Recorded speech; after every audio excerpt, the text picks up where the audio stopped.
I was always on the path of focusing on burlesque. I always liked just the fantastic. Burlesque is striptease with theatricality, mischief, and style. If someone else does identify me as a sex worker because I do burlesque, that's fine with me. A lot of times people will act like, oh, those sex workers they're over there. I'm like, no, their kids are going to your school, they're paying taxes in your community, they're in line behind you or in front of you at the grocery store.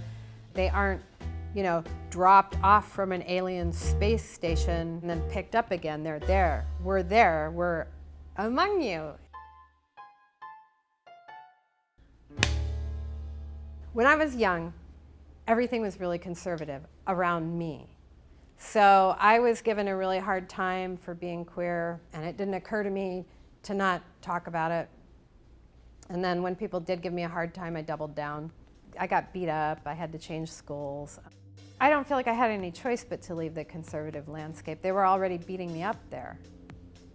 I had to go somewhere safe, which is the underground, which I quite liked.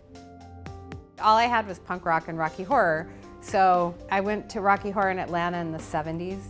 And so I was a teenager.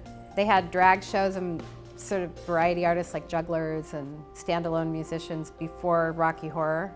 And I was like, I'm gonna do a striptease like Lily St. Cyr. And they didn't know how old I was, so they let me do it. I was really happy about it. I loved it.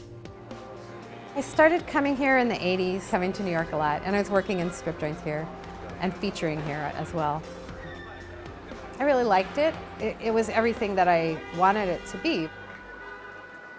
I did not thrive at first. I survived, and not everybody does in the situations I was in because of the stigmas. But I had family members at the time that weren't happy about it. I had people I dated, both men and women, that weren't happy about it.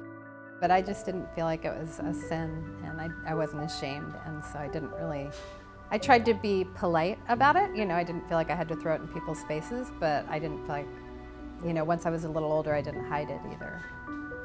I had conversations with family members who were concerned about me. Sometimes it was really hard.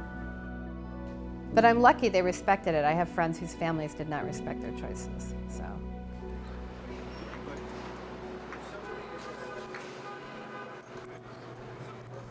I go straight for the bright colors. What? Yeah. What? When did you get these? No, you came at just the right time, Jo. You really did. This is my life's work. Oh my goodness.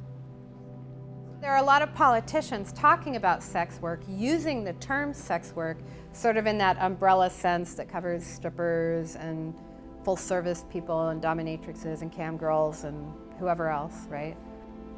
I don't think that conversation was even happening before, but I think there are still just as many people who are just as firm in their belief that people should be ashamed and shouldn't be allowed to do it, sure. And we're in a bubble, we're in New York, and there's places in the United States that aren't as friendly to this, and there's places in the world where it's a death sentence.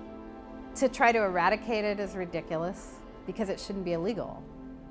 They make criminals out of people just by making something that's fine illegal. I mean, my main goal as a sex worker was always just to say, I'm a human being, I'm not ashamed of what I do, I don't wish I was somebody else. And considering, like when I was 25 and working in strip joints and people were telling me, I was ruining my life and getting too old to do it. You have these people that come into strip joints and tell you, oh, you shouldn't be a stripper. I'm like, you're the one that paid to get in. I'm 56 now. People still pay me to fly around the world and not only teach stripping, but strip, which is really nice, unexpected. And I love being that, because our world is so ageist, I love going out and being a middle-aged stripper.